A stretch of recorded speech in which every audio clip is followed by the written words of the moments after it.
રામા જોય ચેનલમાં આપનું હાર્દિક સ્વાગત છે।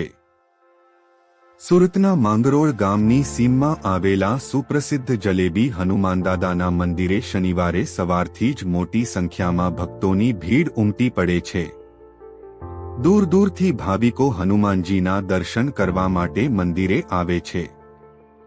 ઘણા ભાવિકો પદયાત્રા કરીને દાદાના દર્શન કરવા માટે આવે છે અને જલેબીનો પ્રસાદ ધરાવીને પોતાની મનોકામના માંગે છે અને તે પૂરી થવાની ભક્તોમાં અતૂટ માન્યતા છે। દાદાને જલેબીનો પ્રસાદ ધરાવવામાં આવે છે એટલે તે જલેબી હનુમાનદાદાના નામથી ઓળખાય છે।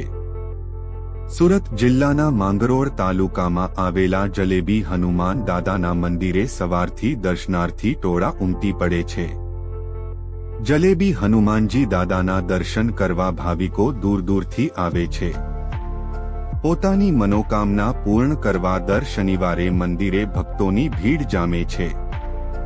માંગરોળમાં રહેતા હિરેનભાઈ કાંતિભાઈ પાઠકના પૂર્વજોના સ્વપ્નમાં હનુમાનજીએ પોતે અહીં વસવાટ કરતા હોવાનું કહ્યું હતું અને તેમના ખેતરમાં સ્વયંભૂ હનુમાનજીની મૂર્તિ પ્રગટ થઈ હતી, સાથે રત્નેશ્વર મહાદેવના 2 શિવલિંગ પણ પ્રગટ થયા હતા અને ગ્રામજનો દ્વારા મૂર્તિઓને માંગરોળ ગામની સીમમાં સ્થાપિત કરવામાં આવી હતી।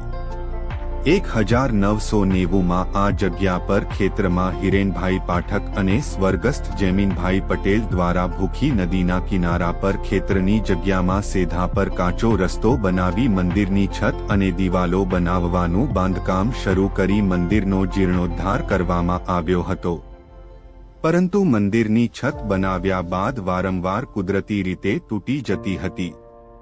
મંદિરની છત 2 થી 3 વખત બનાવવાની કોશિશ કરવા છતાં બનાવી શકાઈ ન હતી, જેથી દાદાએ સંકેત આપ્યો હતો કે મંદિરની છત બનાવવામાં ન આવે અને શનિ શિંગણાપુર દાદાની જેમ ખુલ્લામાં મારી સ્થાપના કરવામાં આવે। એટલે હનુમાન દાદા મંદિરની છત વગર જ ત્યાં બિરાજમાન થયા હતા।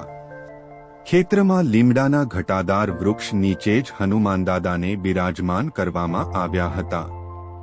હાલ લીમડાના વૃક્ષની નીચે દાદા બિરાજમાન થયેલા છે। તેમનું ઘણા વર્ષો પહેલા લીમડાવાળા હનુમાન દાદા નામ રાખવામાં આવ્યું હતું। હનુમાનદાદાની બાજુમાં જ રત્નેશ્વર મહાદેવના શિવલિંગની સ્થાપના કરવામાં આવી હતી, જે હાલ લીમડાના ઘટાદાર વૃક્ષ અને બીલીપત્રના ઝાડ નીચે છે।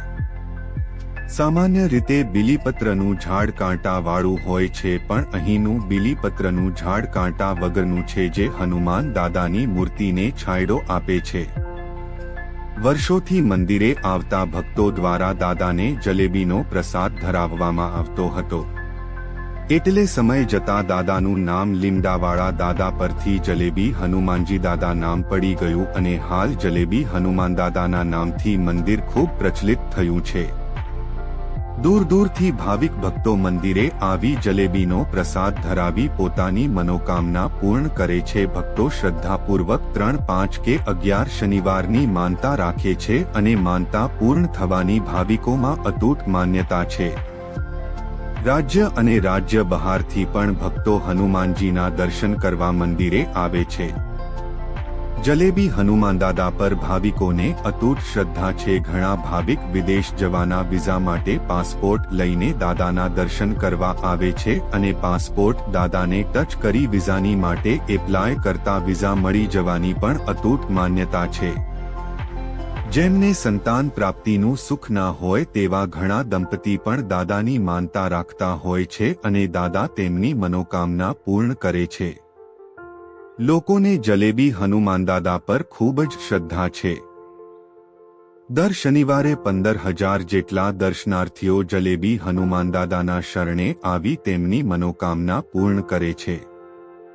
મંદિરે દર્શન કરવા આવતા ભાવિકો માટે મંદિરના આયોજકો દ્વારા ભંડારાનું પણ આયોજન કરવામાં આવે છે અને 3 થી 4,000 ભક્તો ભંડારામાં પ્રસાદીનો લાભ મેળવે છે। દાદાનું મંદિર ઐતિહાસિક મહત્વ ધરાવે છે। જલેબી હનુમાન દાદાનું મંદિર ખૂબ પ્રસિદ્ધ મંદિર છે। ગાયકવાડ શાસનમાં માંગરોળ ગામ વાંદરી માંગરોળ નામથી ઓળખાતું હતું, જે ખૂબ પ્રખ્યાત હતું। બાદમાં તે મોટા મિયા માંગરોળ તરીકે ઓળખાતું અને હાલ જલેબી હનુમાન તરીકે ગામ ઓળખાવા લાગ્યું છે. અમારો આ વિડિયો તમને પસંદ આવ્યો હોય તો લાઈક, કોમેન્ટ, શેર જરૂર કરો અને બીજા વિડિયો જોવા માટે સબસ્ક્રાઇબ જરૂર કરો. ધન્યવાદ.